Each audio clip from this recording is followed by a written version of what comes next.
So you're getting a divorce, or a divorce is coming, and what do you do to protect your credit? All too many times we meet with somebody, a potential client or a current client, and they don't know what their monthly expenses are. They really don't know what the bills are, or even worse, they've been, met with someone last week, they've been trusting their wife to take the money. They're both working. He's making the majority of the money in the house. He's handing all the money over to his wife, assuming she's paying the bills. Come to find out, things are delinquent. The mortgage payment's 3 months behind, and there's all these problems. And it's because he was just kind of blindly trusting that the spouse was taking care of the bills, made sure everything was going on. And so number one, with protecting your credit in a divorce case, is there needs to be communication about who's paying the bills. You got to talk about it. Even if you're not getting along, trouble's coming, your marriage is coming to an end, you got to be able to talk about what's the budget, what's the monthly expenses, what are we spending as a household, where's the money going? Because you need to know what's happening. If there's not enough money to pay the bills every month, obviously that's a huge problem.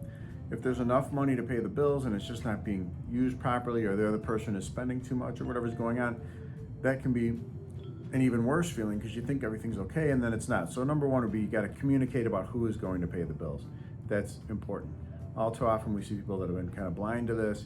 They haven't been addressing it. They don't want to deal with it. They're not worried about it.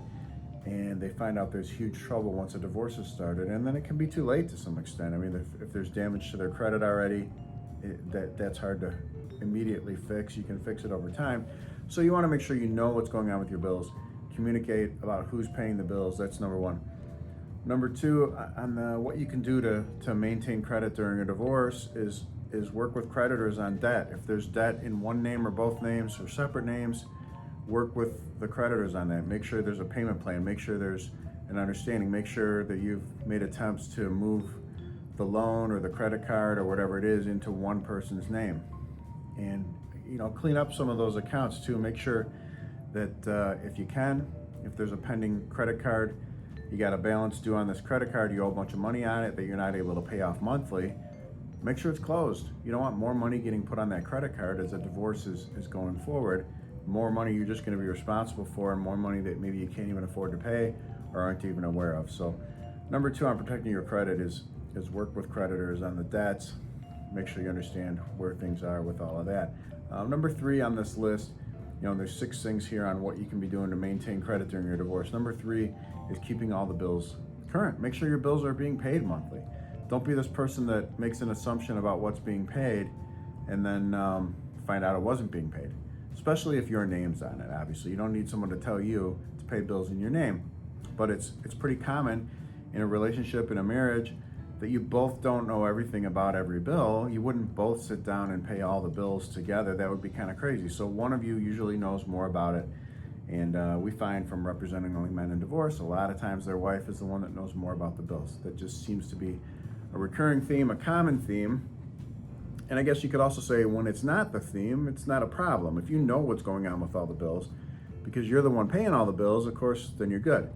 The problems start when you don't, and it's pretty typical to let one person have the control. One person takes the joint account, takes the money, and pays all the bills. They might not be the one making all the money. They might not be making any money, but they're the ones kind of in charge. They have the time to deal with it.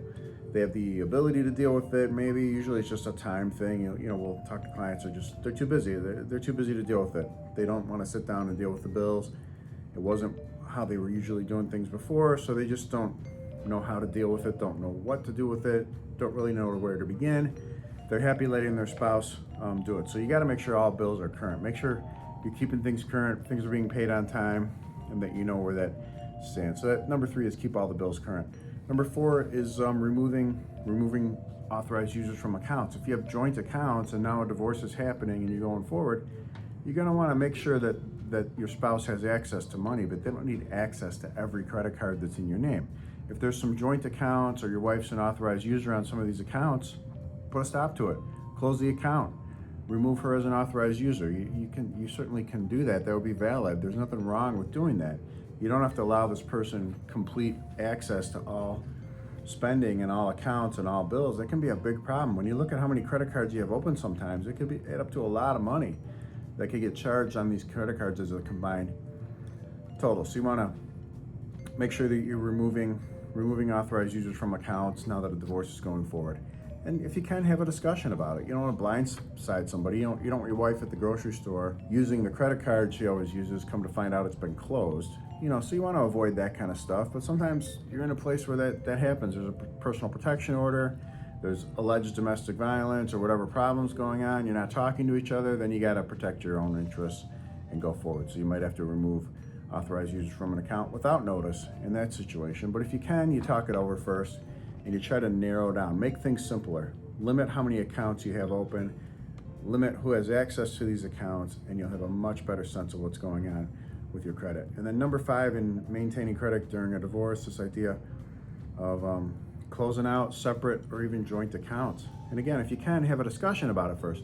But you don't want all these different bank accounts open, all these different things are open, there's accounts in your name, there's joint names. You want to have a discussion about what are we doing forward and moving forward, and what are we using? What bank accounts are we really using? A lot of times you might have a second checking account, you might have extra savings accounts.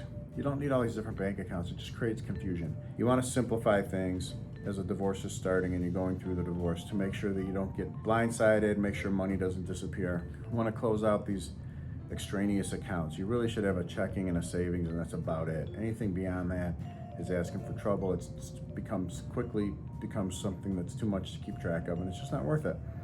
And then number 6 in these ideas of maintaining credit during a divorce, make sure you're using the credit cards wisely. Make sure there's not big purchases going on. Make sure that there's not, once a divorce is started, we call this idea feathering the nest, where the other spouse is just buying everything they can think of and trying to set up their new life on your dime. And you want to avoid it, whether it's a small amount of spending or a large amount of spending. You don't want excess spending going on these credit cards. That's no good, and you're going to be the one stuck paying it, especially if your name's on it.